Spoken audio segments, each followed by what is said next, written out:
Okay everyone, well, that was a little bit eventful. Let's come down to one of my favourite little beaches and stuff, which is completely and utterly secluded, and there's literally not a single person around. As you walk down, you find a distressed turtle, which is unfortunately led on its back.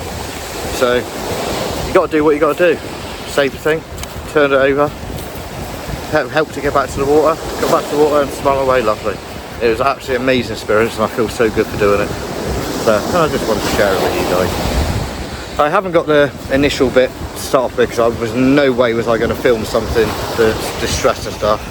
All I wanted to do was save it at the time, and I filmed it going away, which was a real nice thing. As it swam out into the water, it kept picking its head up, looking around and stuff, which I don't know, but I guess that's his way of saying thank you, I guess. So yeah, done my bit for humanity today, and if everybody could live around like that and live with animals, help animals out, it makes you give a good feeling inside.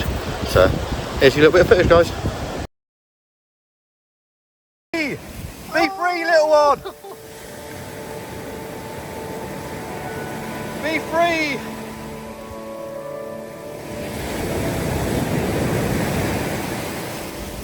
Be free! He's like, oh.